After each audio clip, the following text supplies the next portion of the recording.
Hi అండి. ఈరోజు ముల్లంగి అండ్ పెసరపప్పు ఫ్రై చేస్తున్నాను. చిన్నగా ఇది రోటీకి బాగుంటుందని.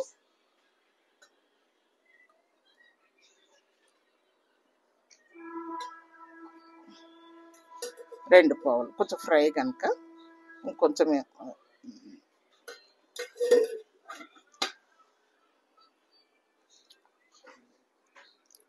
వేడైందండి.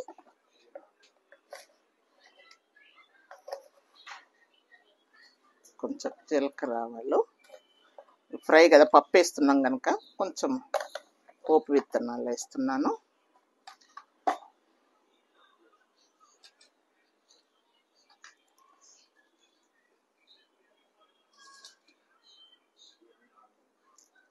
ఇది వేడిగానే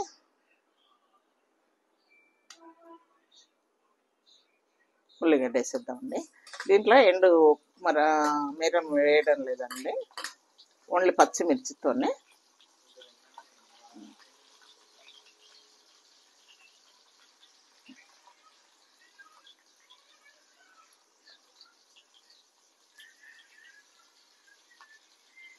కొంచెం ఉల్లిగడ్డలు ఎర్రగానే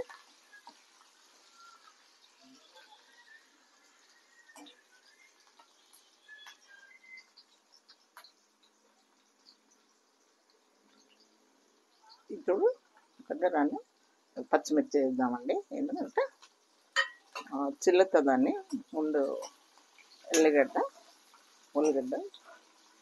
ఎర్రగా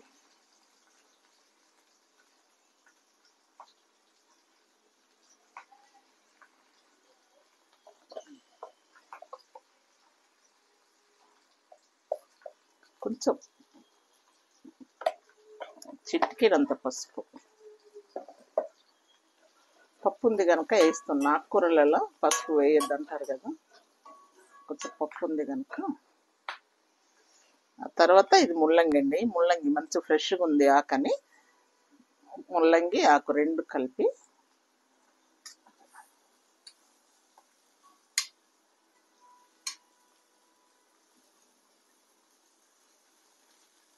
కాయల్ని కొంచెం సేపు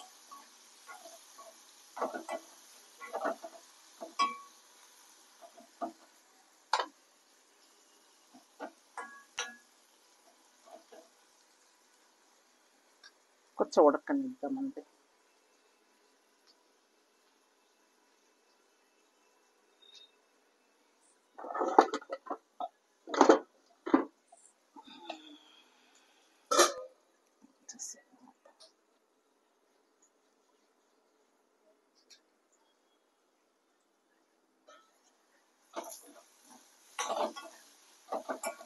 చూసారా, ముల్లంగి ఎర్రగా వేగింది చూసారా ఆయిల్లో.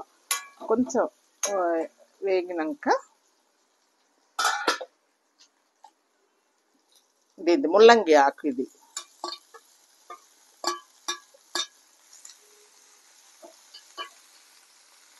ఆ తర్వాత ఇది పెసరపప్పు.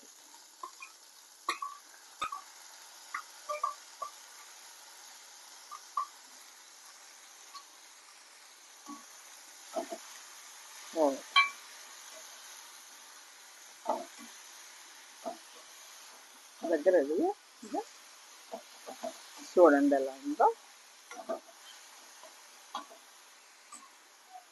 ఆ తర్వాత తగినంత సాల్ట్, ఓన్లీ రోటీకి అండి ఇది. ఇట్లా చేసేసి చిన్నగా సిమ్ చేసి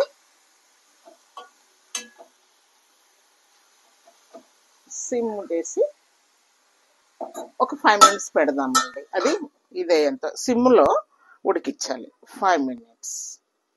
ఓకే, అది ఉడికిందా లేదనేది దగ్గర పెట్టినాను. ఇదైందండి.